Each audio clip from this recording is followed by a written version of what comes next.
Okay, welcome into episode 4 of Backtrack. Of course, we've got Down Under Dave and myself, and fellow Tunes brother Darren is popping in. What's going on, gentlemen? Darren's in for karaoke. Yeah, that's exactly it. I love karaoke. So He's I gonna sing if I understand go. Darren wanted a rebuttal.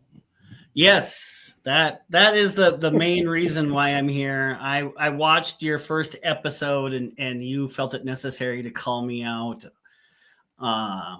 So I just wanted the opportunity to give a rebuttal. I think you had said something to the effect that I unnecessarily gave you grief for having a narrow mind when it came Correct. to music. So I'm not actually sure if the word narrow mind or whatever was the exact phrase used, but there were a couple of reasons for it. And again, to each their own when it comes to their musical tastes. You're welcome to like what you want. But back in the day, if Rob wasn't the person who found the band, nobody else could bring anything without getting grief. I mean, even if Rob liked it, he would still shit on it and shit on you for liking it.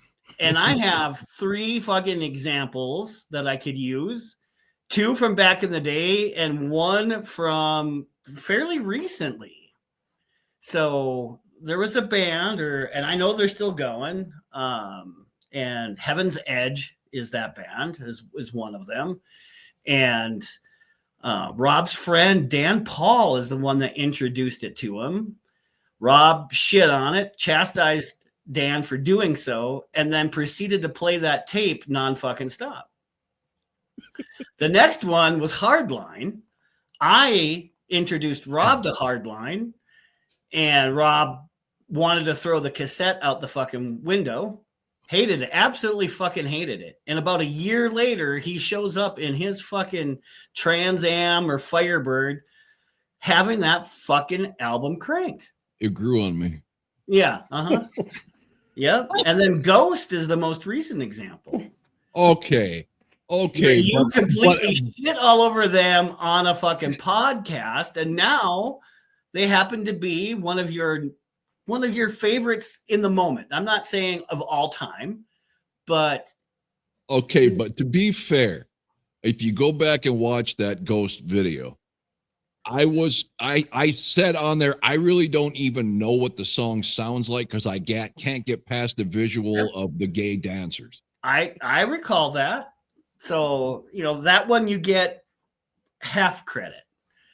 Well, first of all, I'm never giving Dan Paul credit for finding anything, so you should know that's going to be immediately mocked and ridiculed just because. Yes, and yeah, I can see that. I mean, I wouldn't want to give Dan any credit either. But here's the only thing: I've been guilty as charged for purposely not liking something, and this is not just music. This is the latest, great baseball player, a great quarterback. When something's shoved down my throat and overhyped, I find a reason to hate it immediately. Yeah. But as far as music goes, I will say this in my defense. This is a time where every day, seemingly, there was a new band coming out of great music. And if I'm jazzed for, something like Baton Rouge at the moment, and then somebody says, well, here's Slaughter, which sounds nothing like it, that's going to sound like garbage to me right now because I'm in a zone for Baton Rouge. Yeah, I can kind of understand that, but nobody was beating the fucking tree for Heaven's Edge or Hardline, right? I mean, all it was, hey, here's something new that we can cruise to rather than listening to everything that, that we might be sick and tired of. Because how many times were we sick and tired of everything that we currently had, right? Yeah. I mean, I can only think of one example where I brought a cassette out on a drive. TNT. And you liked it. Was TNT.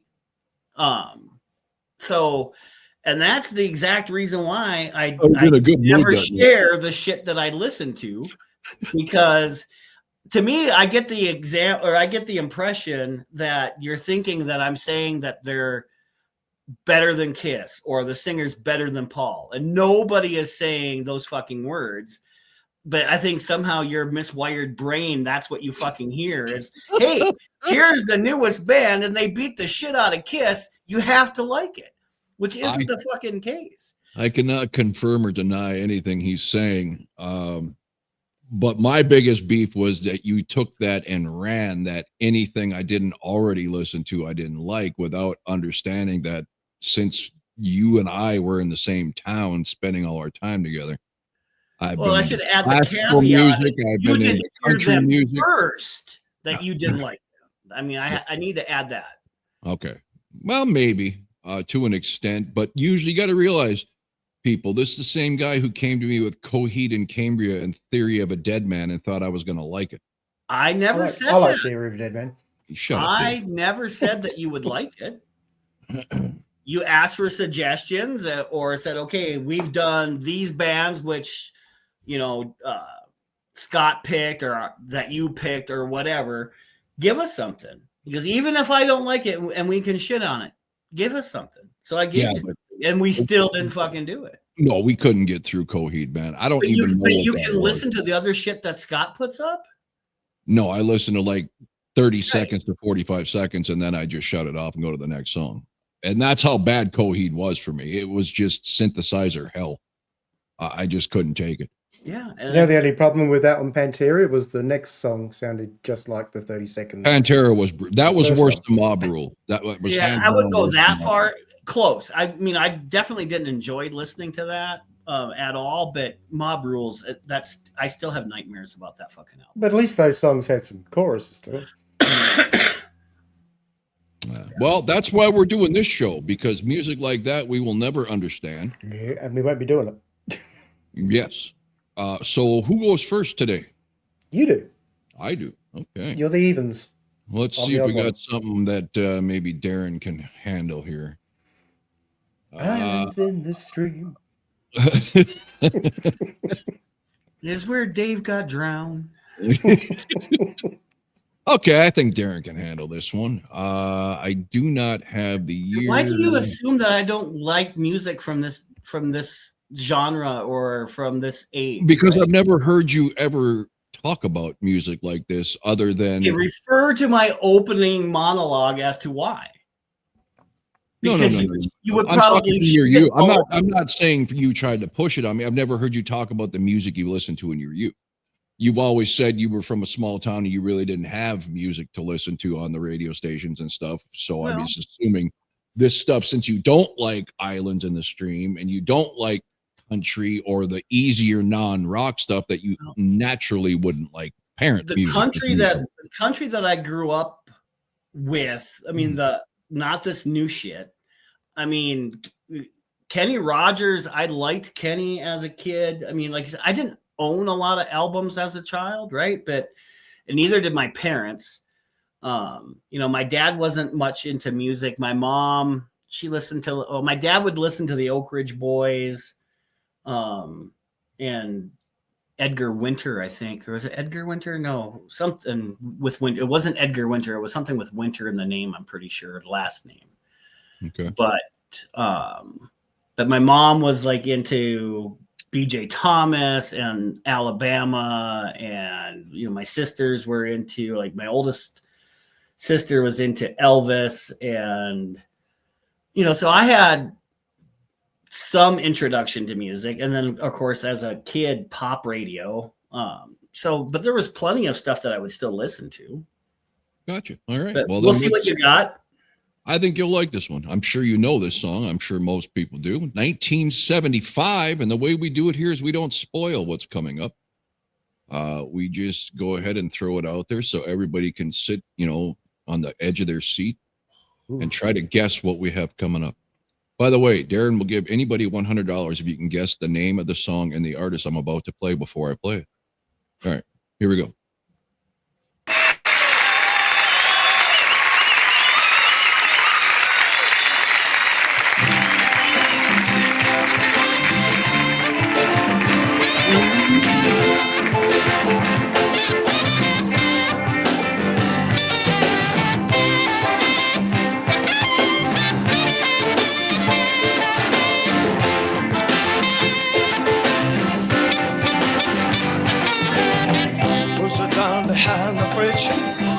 her down. She frowns to my life's one thing. Am I still too young? He takes her hand and bear. She takes his ring, takes his babies, takes him minutes, takes her nowhere. Heaven knows she'd have taken anything, cause all night she wants a young American. Young American, young American, she wants a young American. So all night she wants a young American. Right through the picture. God damn, was David Bowie ugly? Yes, he was always ugly. But do you see the dude in the dark brown suit? Doesn't he look like the main hedgehog on Welcome Back? Yeah, I was gonna say the Horseshack. Horseshack. Horseshack.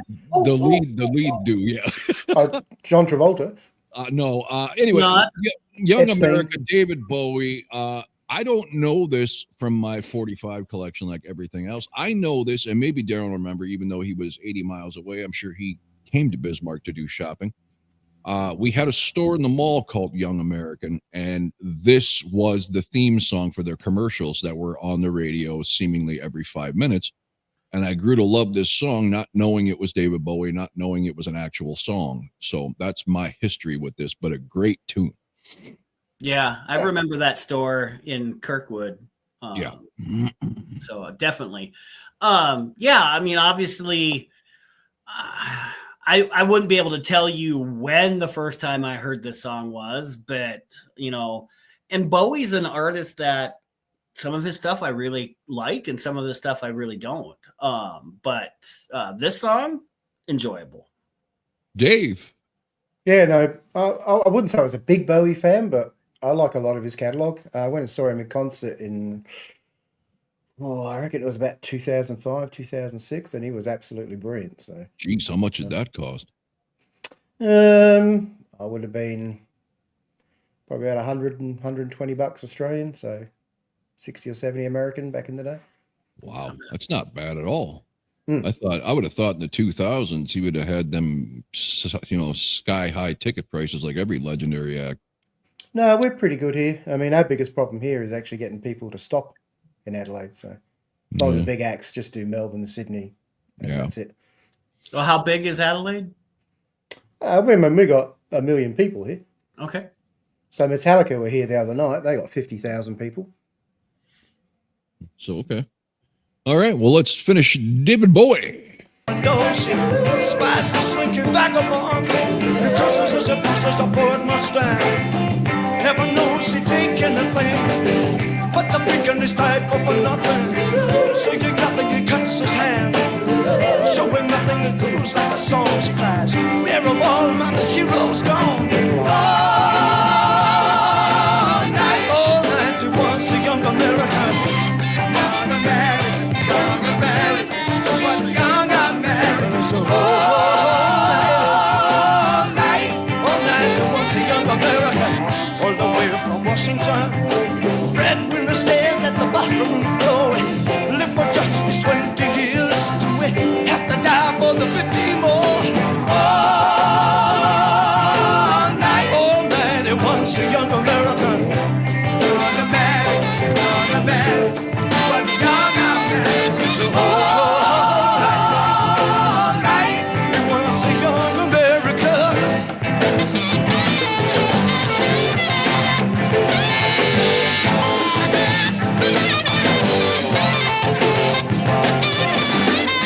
Do you remember President Nixon? Do you remember the bills you have to pay? Or even yesterday?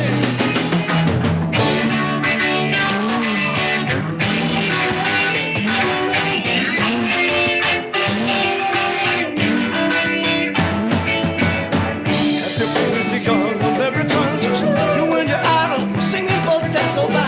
Never leather everywhere. I'm not a top left in the ghetto. Well, would you carry a razor? Just in case of depression. Sit on hands in the bus of survivors. Rushing along, Afro shivers. Ain't that close to love? Ain't that close to love? Ain't no Barbie doll.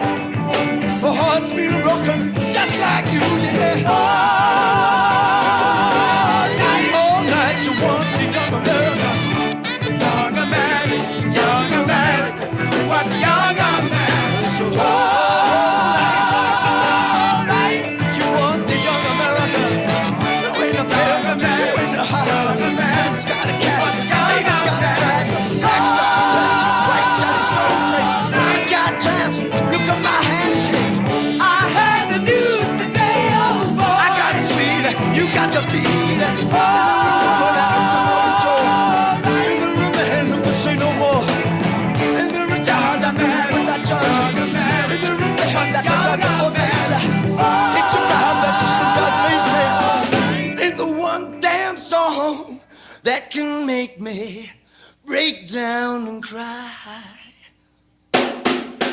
Oh, what the young American.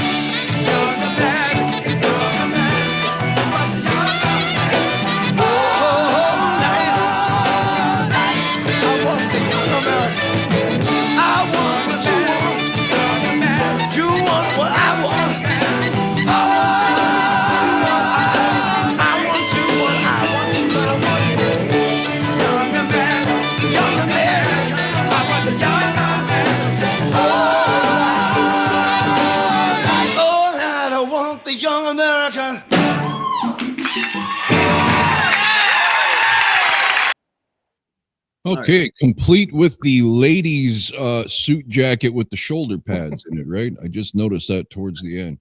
I also want to say, as an individual who played the saxophone starting in the 5th grade,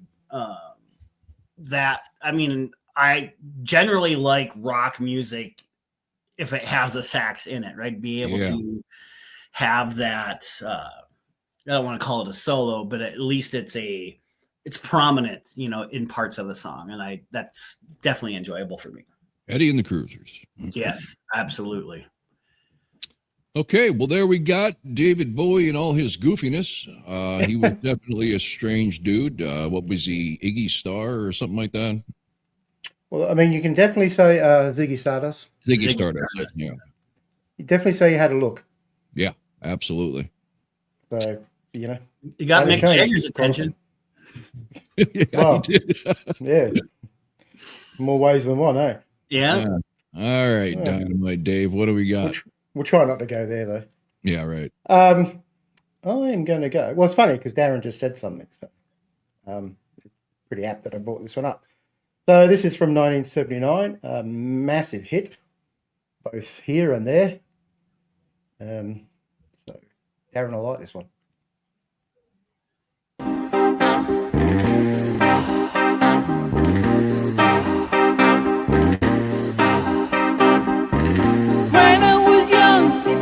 Life was so wonderful, a miracle. Oh, it was beautiful, magical. And all the birds in the trees, well, they be singing so happily. Oh, joyfully, oh, playfully, watching me. But then they sent me away to teach me how to be sensible, logical, oh, responsible.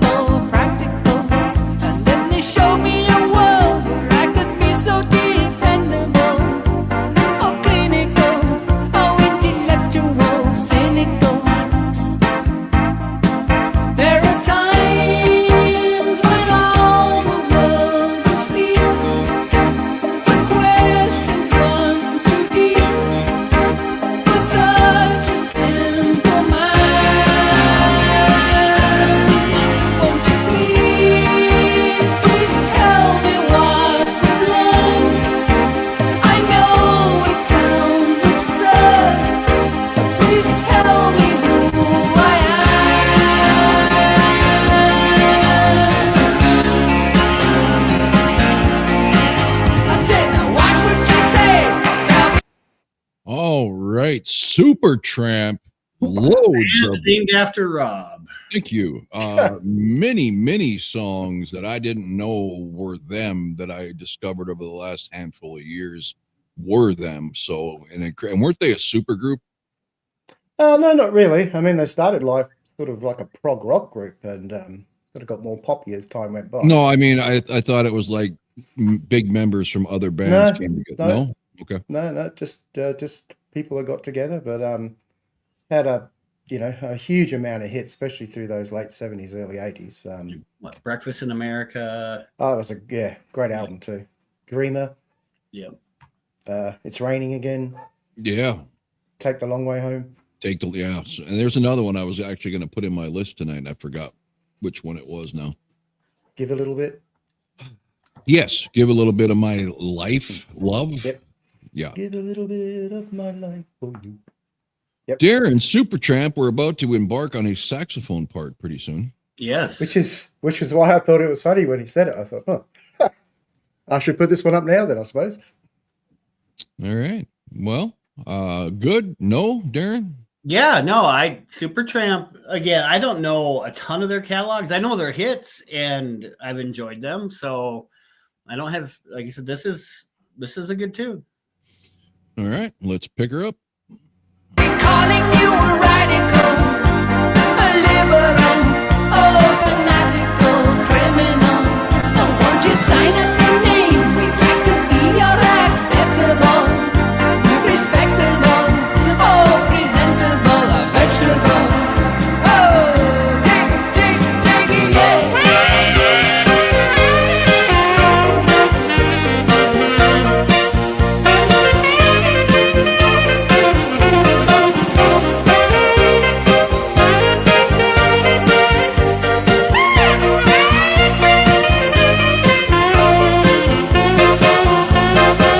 But at night, when all the world's asleep, the questions run so deep for such a simple mind. Won't you please tell me what we've learned? I know it sounds absurd, but please tell me who I am. Who I am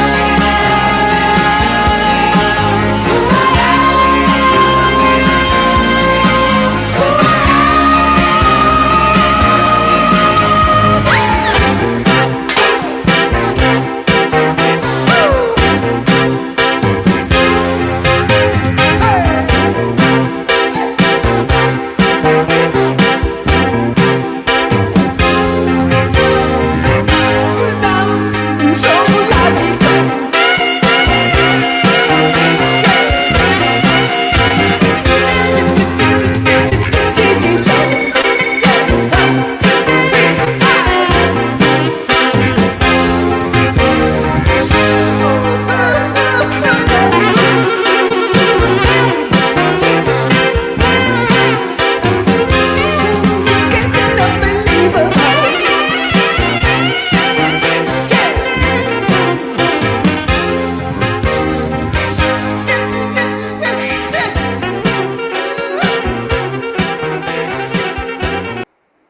Okay.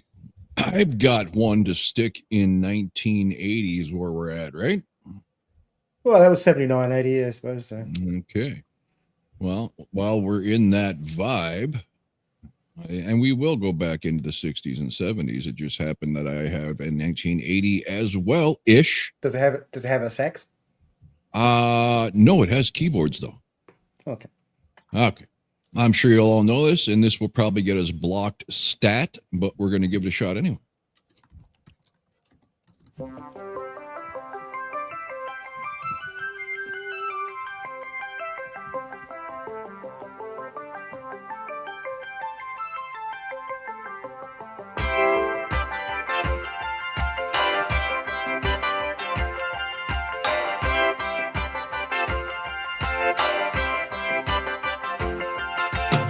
When people keep repeating that you'll never fall in love, when everybody keeps retreating, but you can't seem to get enough. Let my love open the door. Let my love open the door. Let my love open the door to your heart. Open the door. My love open the door. Let my love open the door. My love open the door. Pete Townsend, formerly of The Who, probably still is with The Who. He but- is, yeah, he's still with the Who. Yes, at this point, his solo career was pretty successful, right? And this Yeah, he had, song, was it White City or whatever it was called, the album? I'm not sure. All I know is this song was like, it could have been overplayed, but I didn't mind because I've always liked this song. Darren, you're familiar with this, correct? Yep. So yeah, I mean, the Who isn't a band that I'd listened to a lot. I know a handful of songs from them. I'm not sure if I know anything else from Pete as a solo artist, but this song is very familiar. It's a good tune. I mean, yeah, I mean, it definitely keyboard driven, but there's nothing wrong with that, right? I mean, No, when it's done right, it's done, right. I've always enjoyed this one. And this Down was Under. definitely different to what the Who played. Yes. Very Yeah, but guitar-driven. let's not forget, I did a deep dive into the Who when I was doing my Victory Cast channel, because all I had ever known is like Won't Get Fooled Again, their heavy stuff. They're kind of all over the map with the stuff the Who did. I mean, that Who Are You song, Who Good I think song. it was used for like CSI or one of these detective Yeah. shows. They've got even 50s type music. I mean, they did a lot more than just the hard rock stuff that they became, legendary for. Oh, well, I mean, they've been around a long time. Yeah. And Roger Daltrey's a great singer. Yeah. And a great frontman. I wouldn't want to get near him when he's swinging that microphone around. But No, between him and Townsend here smashing guitars. Oh, and by the way, Pete Townsend actually smashed his guitars versus Paul Stanley, who had his cleverly disassembled and just lightly put it on the stage for it to come apart. And I'm sure the reason, in Paul's defense, he didn't do that is because, can you imagine how much that hurts your hands when that? I've actually heard of guitarists breaking their wrists Yeah. when they've actually done it from the the backlash you get. So Yeah. and as a guitarist, let's be honest, a broken wrist is probably not ideal. Yeah, it's probably a deal breaker for your career, at least for a while. All right, let's get back to Pete Townsend. When everything feels all over, everybody seems unkind. I'll give you a four-leaf clover, take all worry out of your mind. Let my love open the door. Let my love open the door. Let my love open the door to your heart, to your heart.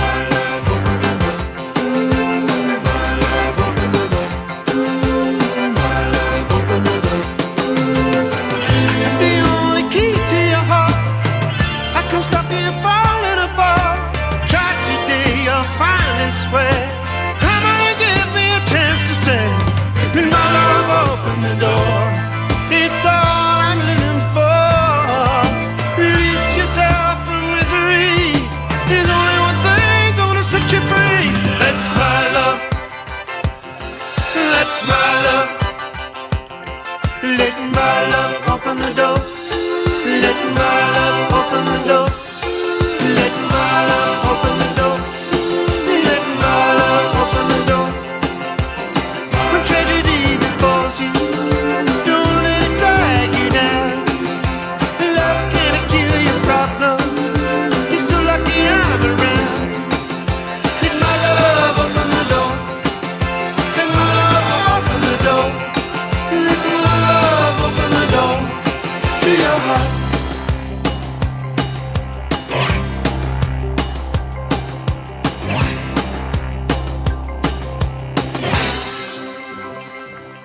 Okay, Pete Townsend. He's got a little bit of Kermit the Frog to his voice once in a while, doesn't he? Kermit had a great voice. Yes, he did. Rainbow Connection. And he likes bacon nearly as much as I do. There you go. What is this? Oh, okay. I will get on that, Darren. What's your name? Dave. Yeah, it's me. Dave sets up his next tune. Darren's got a request, is he? Mm-hmm. Just one. Just one. Is it Islands in the Stream? No. Because sometimes that's good for therapy. Rage therapy. I mean, Yeah, that we would watch you rage. get me more raged up than Pantera. Can we watch you rage live on TV? That'd be good. Okay, all right. 1977, 78, I think this was. Now, I outwardly hated this song when it came out, but inwardly loved it and had to restrain myself from singing along whenever it came on because it just didn't fit the theme of me back then. Rob loves it. I'm not sure what Darren thinks, but Are you being sarcastic? oh no. Okay. Oh no. I know you love this. Okay. You might need the camera off of this. Okay. What? Oh boy. Sandy? Tell me about it, stud.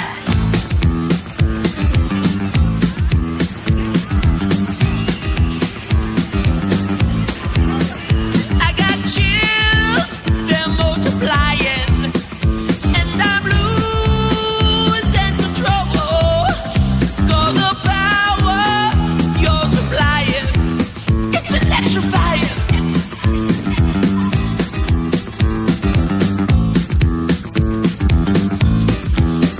You better shape up, 'cause I need a man. And my heart is set on you. You better shape up, you better understand. To my heart I must be true.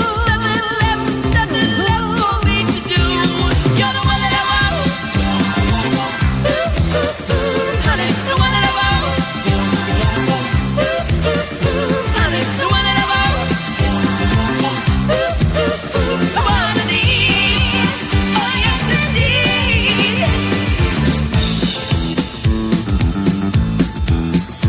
If you filled with affection, you're too shy to convey. Meditate my direction. Feel your way. I better shape up, 'cause you need a I man. need a man who can keep me satisfied. I better shape up if I'm gonna prove. Prove that my faith is Are justified. you sure? 'Cause I'm sure down deep inside. You're the one that I want. Honey, the one that I want.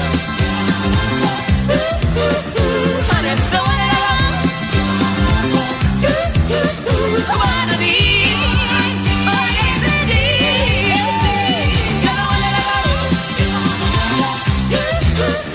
Honey, the one that I want.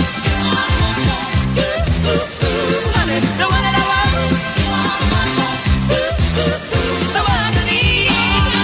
Oh, yes, indeed. You're the one that I want. Honey, the one that I want. Honey, the one that I want. The one I need. Oh, yes, indeed. You're the one that I want. Honey, the one that I want. Honey, the one that I want. The one I need. Oh, yes, indeed. You're the one that Hey, everybody! Rizzo and Kinnicky made Okay.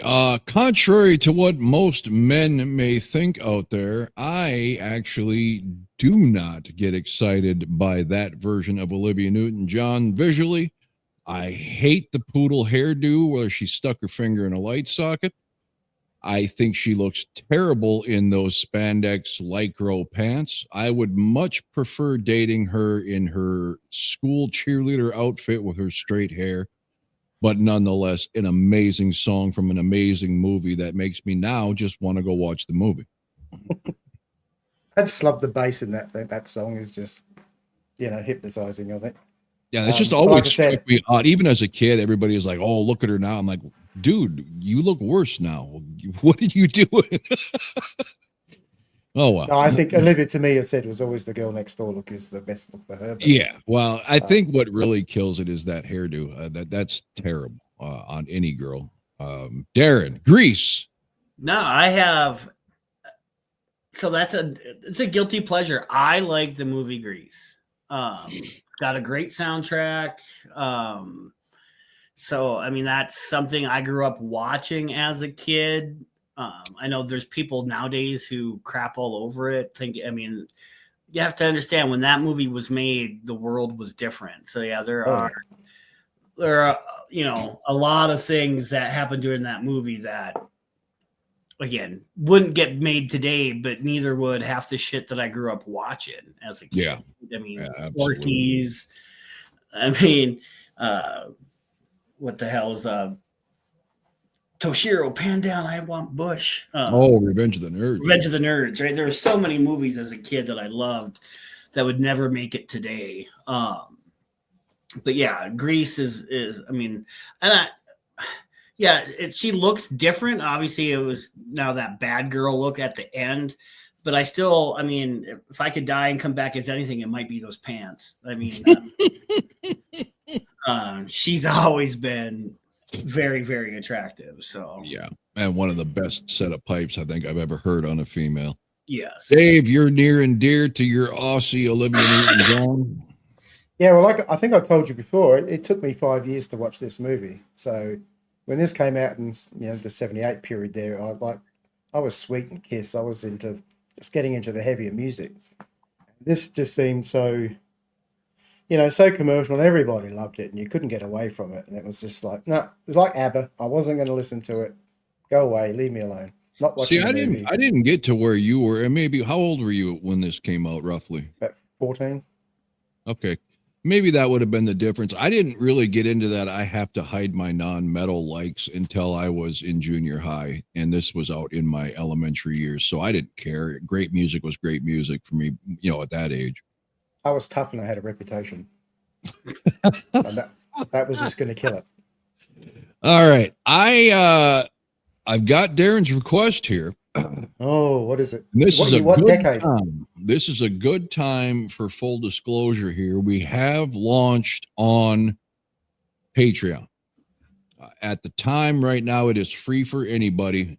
The reason Dave talked me into that is because YouTube kept blocking our Backtrack over one song or another, and I got to be very irritated. And the rumor has it Patreon's not such a dictator when it comes to copyright stuff. Now, I have heard somebody in the comments say you still can't use YouTube videos on Patreon and it'll get pulled down. I don't know nothing about it. We'll find out the hard way. Like but I said, go ahead. I think the biggest difference is it does, because all this is quite public. YouTube have their own ways of doing stuff as well. Patreon doesn't actually monitor the stuff. Okay. So, okay.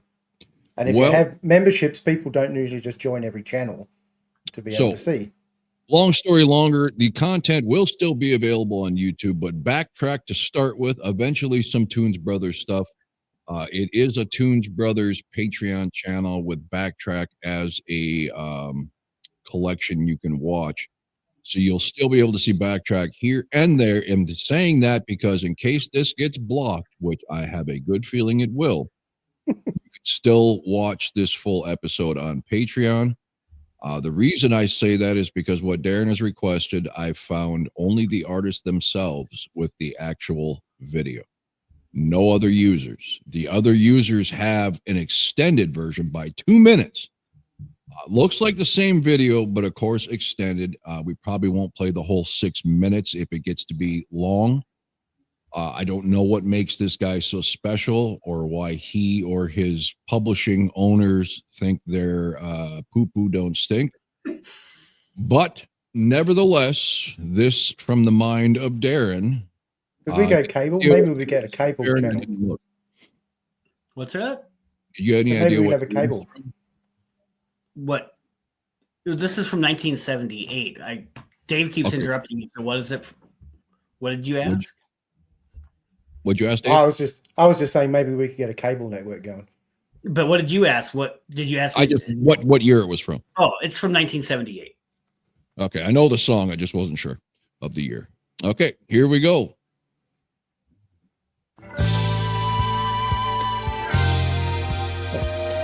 Love this song.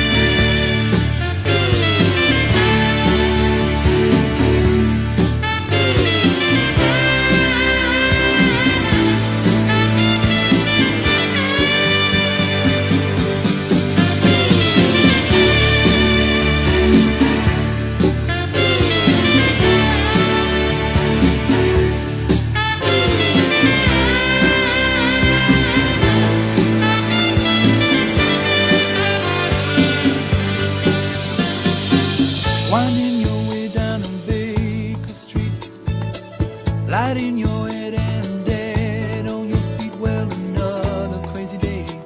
You'll drink the night away and forget about everything. This city desert makes you feel so cold. It's got so many people, but it's got no soul. And it's taken you so long to find out you were wrong when you thought it held everything. You used to think that it was so easy. You used to say that it was so easy. But you're trying now. Another year and then you'd be happy. Just one more year and then you'd be happy. But you're crying now.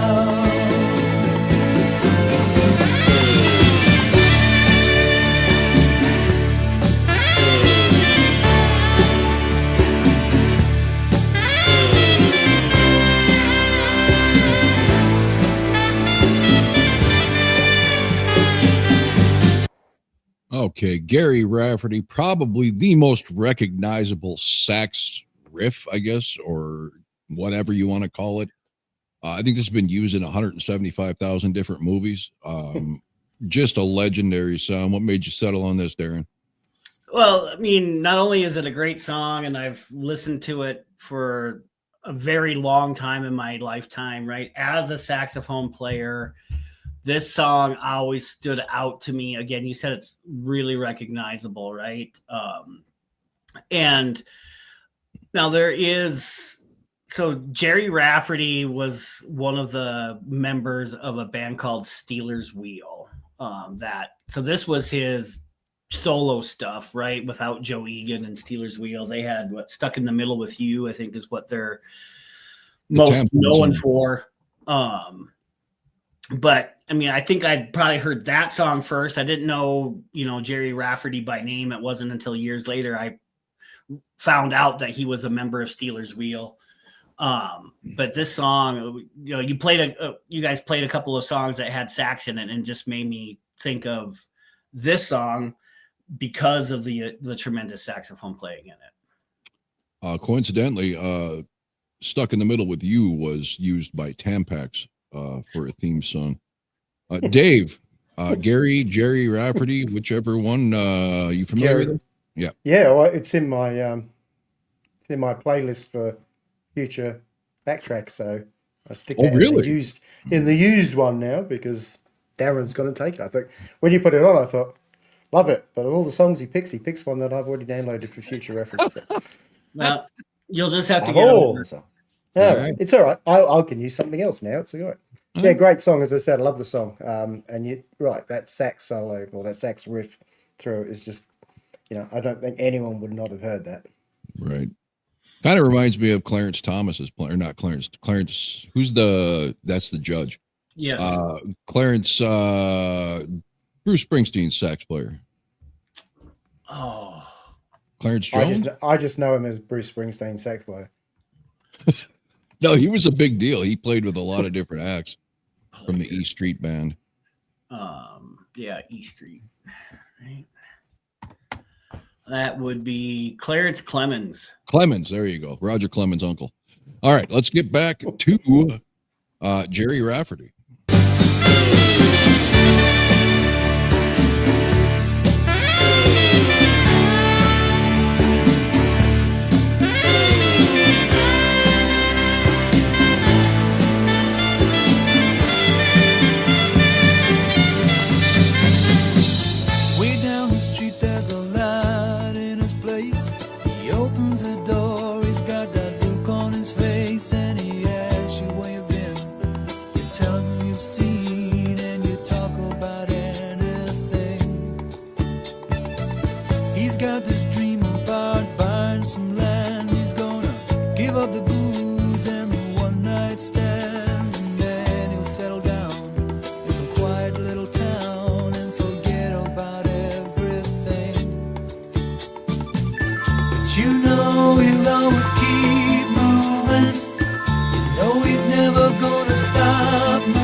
He's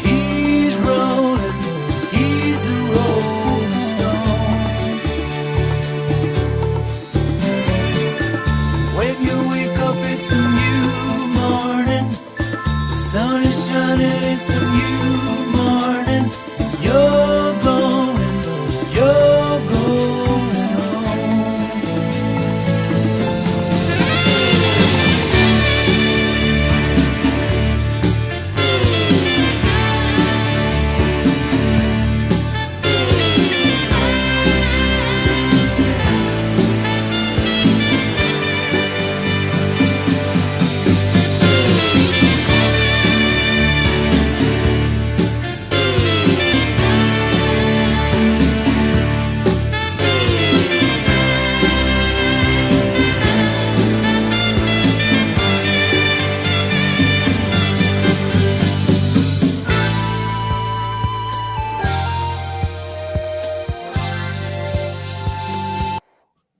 Okay, I think we'll cut it there because it does go on for a couple more minutes, and I don't know if that's going to be just instrumental or Yeah, what. I'm sure it is. That I'd be curious, and maybe one of you knows. I don't know.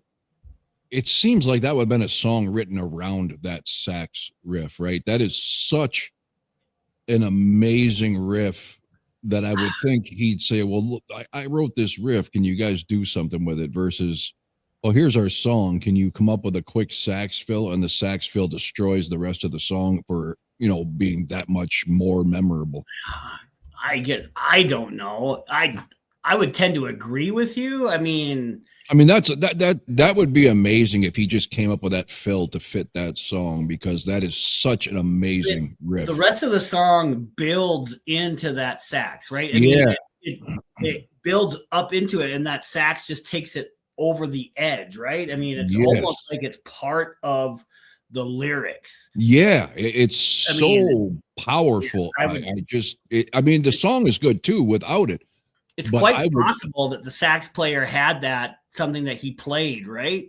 And then they decided to try to build a song around it. I mean, because that would make sense to me.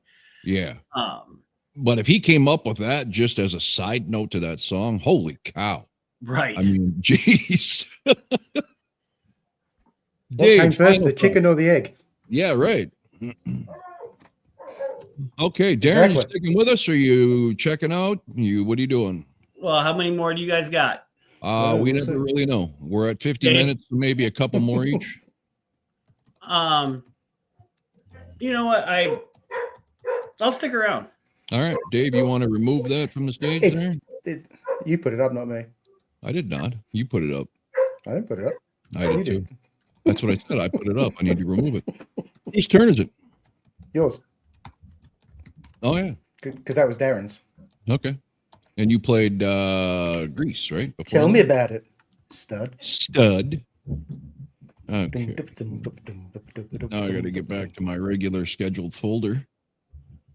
All right. What can we pull out here that'd be offensive to everybody?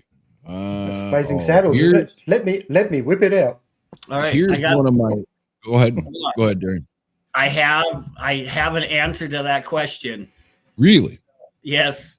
So it says the sax solo was performed by Raphael Ravenscroft, who added a haunting and melancholic element to the song. While the song is well known for that riff, it was not specifically written around the sax solo, as it was created during a period of personal struggles for Rafferty after breaking up of his band Steelers Wheel. Wow. So he came up with that as an addition to the song. Yes. Wow. That's saying something, because as great as a song is, at least in my mind, that's what people remember first is that sax riff. Do you call it a riff? I know a guitar riff. I don't know what. Yeah, it would be a riff. All I right, mean, well, you could play that on a lead guitar, I suppose. it went If you so didn't have really if cool. you didn't have a sax, you could. Yeah, I wouldn't. Again, like this says, I mean, it's haunting, right? I mean, Yeah. not in a bad way. I mean, it's something that has always stuck with me. Always. Absolutely. All right, we're going to fast forward to 1985. This is a live version, which is still cool. Should have done that. Have you?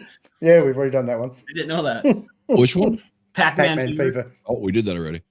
Yeah, this I prefer the studio album because we get the female singers involved. But this live version is still pretty cool, and the only studio version is just like a lyric video, and that's bores the hell out of me. So we're gonna go to 85, and a phenomenal. You want to talk about a beautiful, beautiful song, especially with the meaning. The story is incredible.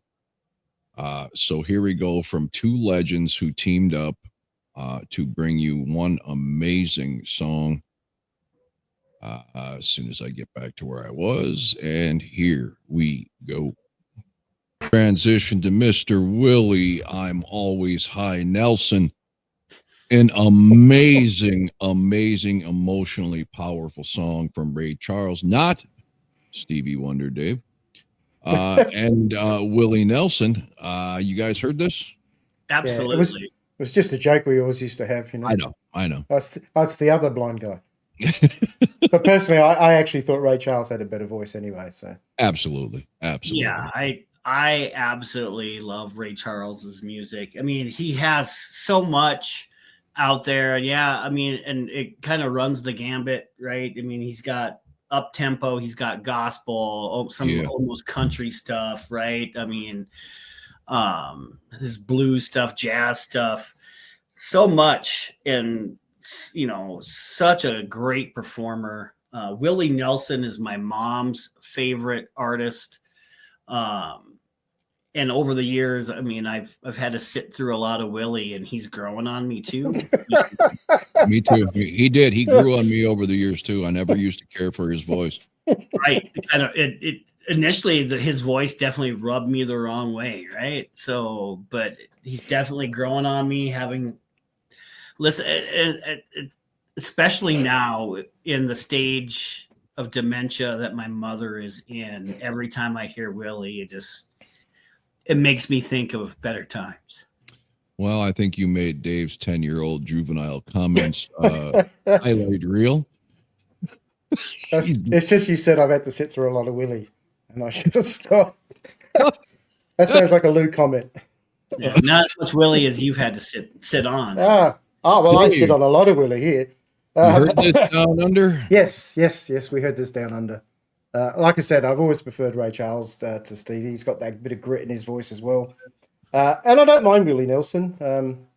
You know, I mean, it wasn't typically my kind of music, but I always found what he did was quite pleasant to listen to. So, either you see the Ray Charles movie? Yes. If that was, you know, because Hollywood loves to embellish. If that was real, man, that was just an amazingly powerful story. Definitely. I mean, it paints him in a pretty negative light. But imagine it's not like he was 5. I mean, you're a grown adult having your sight taken. I mean, you're gonna be angry. I'd love to watch it again because it's been so long since I've seen it. But I just remember feeling so bad and trying to sympathize even when he was being difficult with him because, man, I can't even imagine. Right. I agree. Yeah. Touching story. Yeah. All right. Let there's any chance at all anybody has not heard the actual studio recording, do it. It turns this already beautiful song into something so powerful you won't be able to believe it. I mean, it's just, and this is not one I grew up with. This is a song that was introduced to me when my dad was alive and I was living in South Dakota helping him run his business.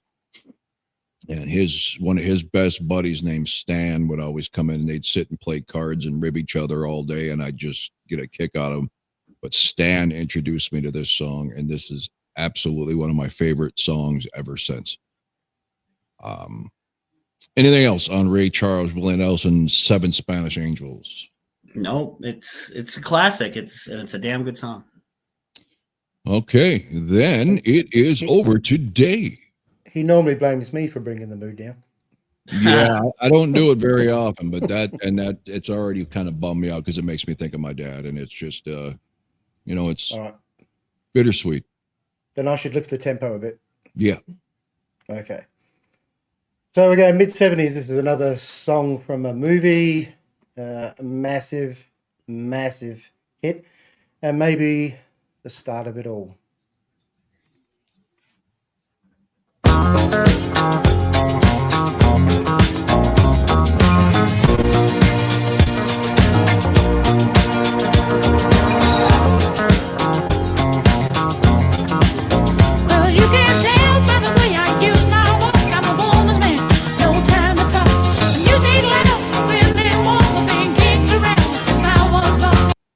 sorry. I'm going to have to get past the chuckles here because all I see is Chris Kattan and Will Ferrell walking down the street to this song, and it makes me laugh every time.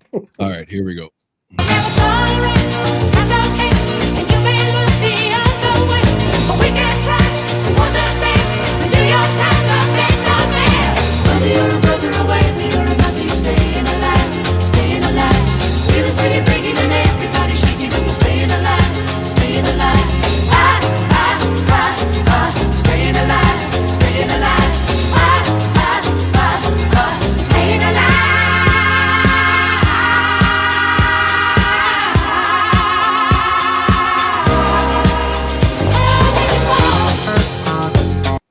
So the Kings of Disco, even if it was just one album, the Bee Gees, another amazing soundtrack for Saturday Night Fever, right? And one you would get ridiculed for as a metal fan in the 70s, I can imagine, for liking this band. Fortunately for me, I was not in the teenage years yet, so I could like this openly and honestly. Obviously, being I mean, we call them Australian, even though they're English, but they lived here for a while, so that makes them Australian enough. They had so many hits before this came along, and completely different to this style of music, but they certainly were considered to be like the starters of it all. And I said this movie and soundtrack was just massive. So, and I said it's just got that feel to it. That's the thing about disco. It's got a groove to it that you just can't help but, Yeah, and Darren would strap on his, mirrored leather pants and go to the bars to disco dance. Oh, yeah, because I was old enough back then to get in a bar, right? Barry, Robin, and Maurice Gibb, right? The Bee Gees. Yeah, this is a good song. And yes, they've had other hits, obviously, and I have never seen Saturday Night Fever. Me either. You're not missing nothing. It's pretty cringeworthy. All right. So I'd say, and I guess I'm not familiar with anything else off of that soundtrack that would be big, but this is probably enough to put it over the top, right? So I had this album actually when I was a kid. Really? Yep. Your brother didn't like it and gave it to you? Or? I don't know how I got it, but I had it. John Travolta on the cover in his white suit, doing the old dance pose with the hand in the air. Doing his flying high impersonation. I mean, you're forced. I mean, you see that iconic image of him dancing in that white suit with a big fucking collar, right? But hey, yo, Vinny.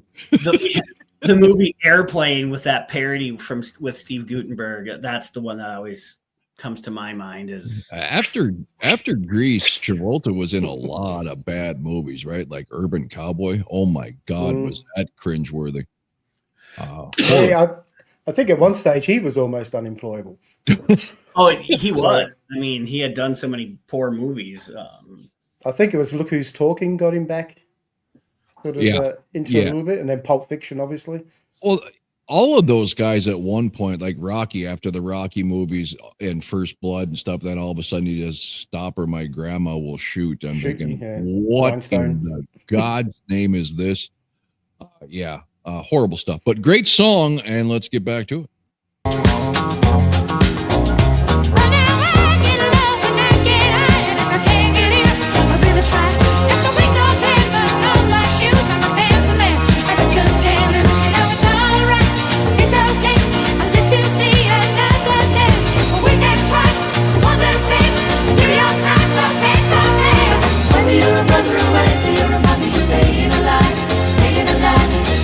Breaking and everybody shaking and staying alive.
in the city breaking and everybody shaking and they're staying alive, staying alive. Ah, ah, ah, ah, staying alive, staying alive. Ah, ah, ah, ah, staying alive.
Okay, so I'm guessing the milkman, the mailman, and the actual husband.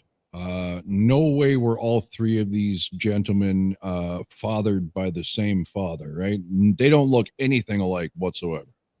And there was Andy as well. Yeah. Yeah, I have no idea. Yeah. Did any of you have a white pair of jeans? Yes. You did. Except- Okay, no. good. I knew one person in all of my life, and that was Dan Paul, who wore white jeans. Oh, and Al Kuntz did, yeah.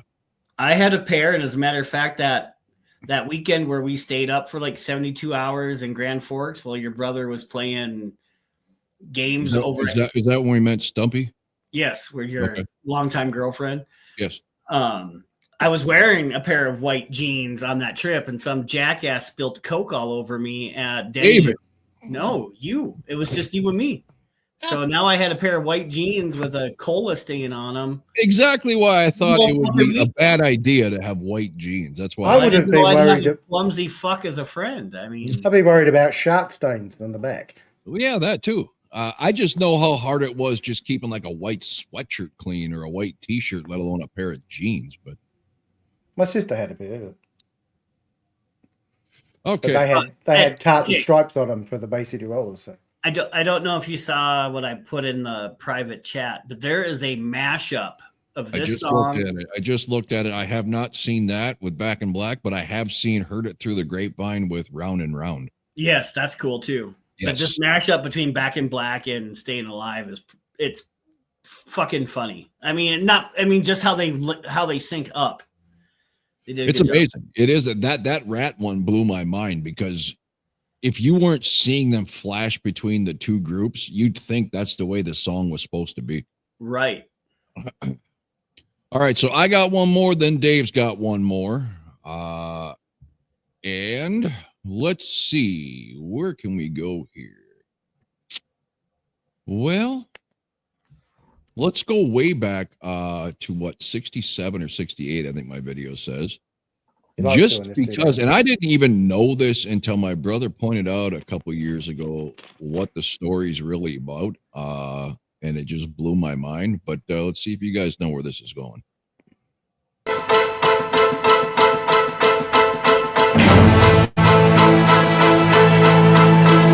I saw the light on the night that I passed by her window. I saw the flickering shadows of love on her blind. She was my woman. As she deceived me, I watched and went out of my mind. My Delilah. Why, Delilah?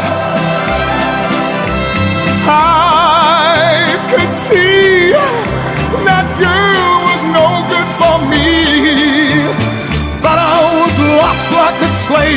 that no man could free.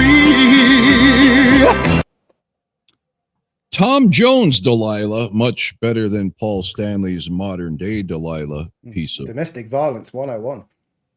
murder. Is my understanding. Yes. You guys familiar with this song? Yeah. Yeah, so this was used by the Welsh rugby team as the song Really? they used. And there was a lot of controversy of late because people saying, you know, he kills this woman. Yeah. And Right. we're singing Yeah, this as our he did it. national rugby theme, you know, like, Yeah. Is it I right? mean, so his woman cheats on him and he kills her. I mean, that's what the song's fair about. enough. And you know, it's something I know because I never listened to words. I've been guilty of that my whole life. Even the Kiss songs, I would read the liners, right? Because you buy the albums. But once they went to cassettes, I'm not unfolding 17 pieces of cardboard and getting out a magnifying glass to read the damn words, right? So you just whatever you could make out is what You're you say. kissing, you already have it handy. I mean, Yeah. Funny guy. But it's bad enough finding out years ago that every breath you take from the police is about a Stalker. stalking nut job, right? yeah. And everybody thinks it's this beautiful love song. And then here I find the same thing for my brothers. You realize what this is about? Then I stopped and listened to the words. I'm like, Jesus. But it's a great song nonetheless. And Don't mess with the Welshman. Tom's got a hell of a strong voice. So Yes, he Tom's does. a great singer. Australia, you're familiar with Tom Jones down there? Oh, we're very familiar with Tom Jones down here. Cool. And being Welsh myself, I'm more than familiar with Tom Jones. Right. Did you help him on said night then, or? No, I was only about 3 years old, wasn't it? So Okay. All right. I was Let's his go. alibi. At break of day when that man drove away, I was waiting. I crossed the street to her house and she opened the door. She stood there laughing. I felt the knife in my hand and she laughed no more. My Delilah. Why, Delilah? So before they come to break down the door, forgive me, Delilah, I just couldn't take anymore.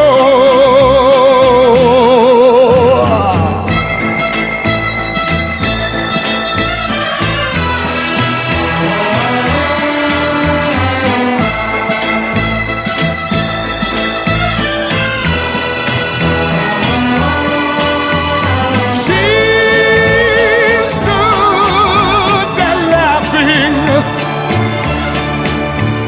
I felt the knife in my hand and she laughed no more. My Delilah. Why, Delilah? So before they come to break down the door, forgive me, Delilah, I just couldn't take anymore. Forgive me, Delilah, I just couldn't take anymore.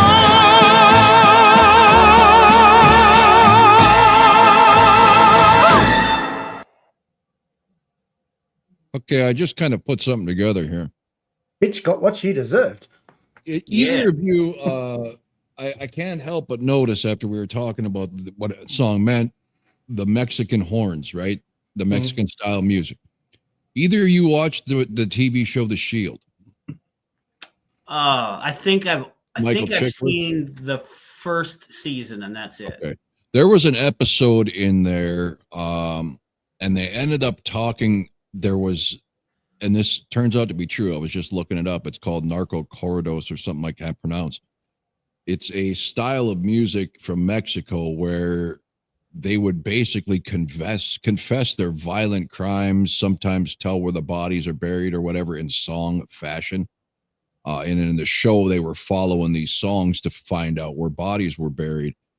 I'm wondering if there's a connection in his mind with this, because why use that Mexican horn sound in a song like that? I guess I don't know a lot of Tom Jones early stuff, if that was common sound for his music, but it just kind of is an odd coincidence, if anything, that Mexicans have this type of music confessing the same kind of stuff, which in their case was true. I don't know in Tom Jones' case if it was true.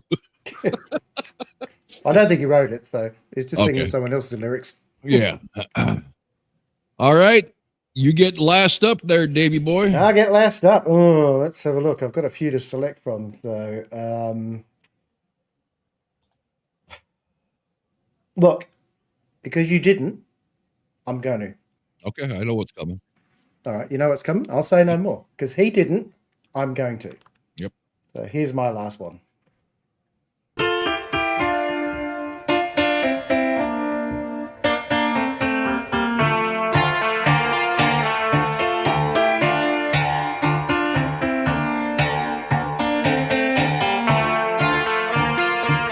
Where are those happy days? They seem so hard to find. I tried to reach for you, but you have closed your mind. Whatever happened to our love? I wish I understood. It used to be so nice, it used to be so good. So when you're near me, darling, can't you hear me? SOS. The love you gave me, nothing else can save me. SOS. When you're gone, how can I even try to go on? When you're gone, though I try, how can I carry on? You see.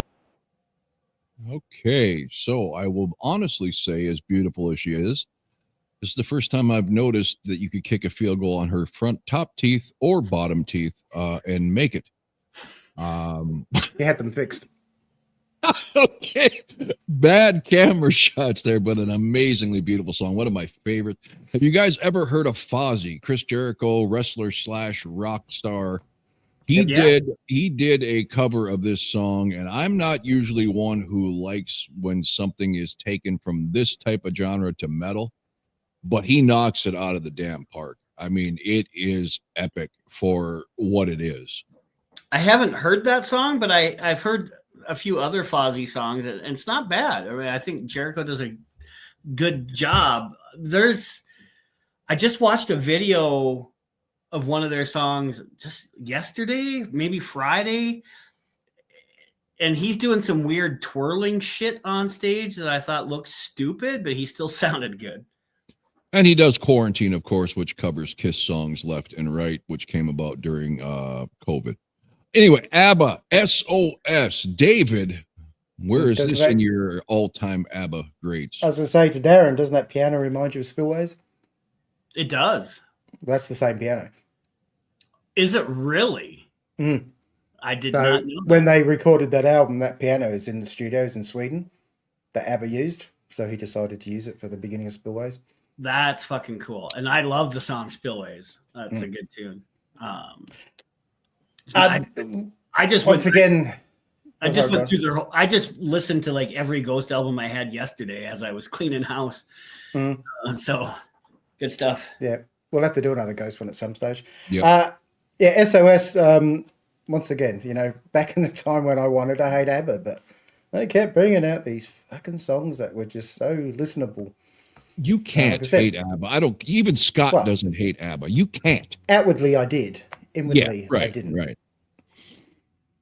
As I said, my mum loved them, so that was one of the biggest reasons, because it was too simple. Your childhood, I'm sure you knew who ABBA was.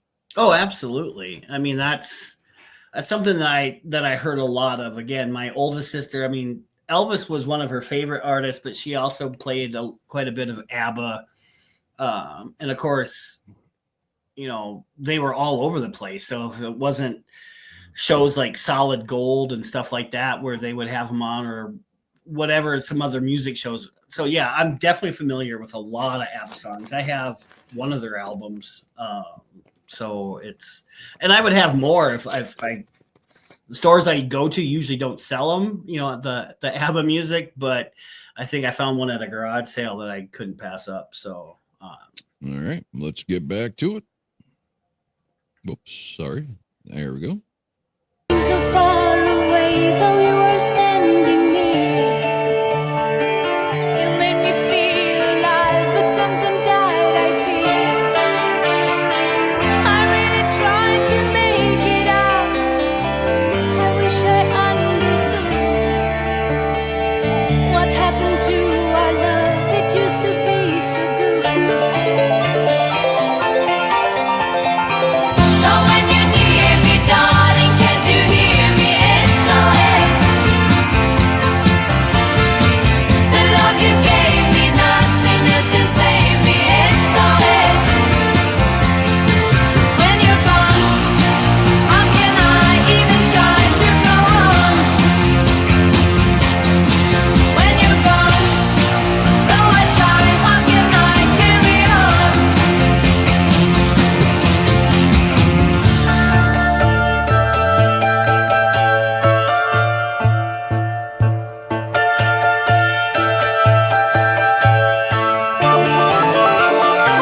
So when you're near me, darling, can't you hear me? SOS. And the love you gave me, nothing else can save me. SOS. When you're gone, how can I even try to go on? When you're gone, though I try, how can I carry on? When you're gone, how can I even try to go on? When you're gone, though I try, how can I carry on?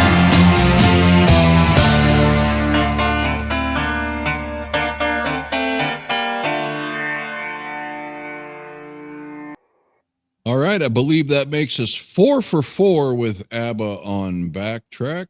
I don't see that stopping anytime soon. No, I had it there and I thought, well, I'll let Rob, because he's going first. I'll see if he uses them. You didn't. I don't know so what the thought, producer's love was of that overhead shot. They did that in a lot of videos. It must, same with in this video in particular with the face melding together. It's like they just came out with those effects now, and they were That's overusing seasoned. them. But the overhead shot is never flattering for anybody. It makes your head look like you're a bobblehead and your body this tiny little thing. I mean, I could see why God, what was it? Dio did it, right? Because he was 4'8" or whatever. So they 4'8". they didn't want him to look that fucking short where he was a fucking Oompa Loompa. So Oompa Loompa. I think he's a little taller than 4'8". I think you're selling him a little short. 4'8.5", whatever he was. Yeah, that half an inch can make all the difference. I used to do it. All right. Well, Backtrack number 4. Also check out Patreon. I always forget with things I'm not familiar with. I still know very little bit about it. I made the page. I put up the first couple episodes, and that's the extent I know about it. It's free for everyone for the foreseeable future, just because, I don't know, I have a hard time charging people money for our garbage little podcast, but it would have to be for extra content. Yeah, like so the nude show. The what? We're doing the members only nude show where we go nude. Yeah, that we'll probably have to pay them to watch it. That's all right. Look, we're only chest up anyway. That's true. Okay, so Backtrack number 4, I've noticed, and it's YouTube's fault, but the numbers for episode 2 are quite low. And that's because they took that off immediately due to communist restrictions. and it has since been put back without me winning a dispute. They just put it back, but in the process, stunted the growth of the episode. So get out and watch episode 2. If this by some act of YouTube's communism gets pulled and blocked and it's not there in a couple days, go to Patreon and see if it's there. That's why we're doing it, at least for now. Tuesday, we have the 80s hair metal-ish type song battle. 8 bands, 8 songs from each band. Wait, 16 songs, 8 bands. Scotty already hates it, and he hasn't even listened to it because, you know, it's not 70s garbage rock.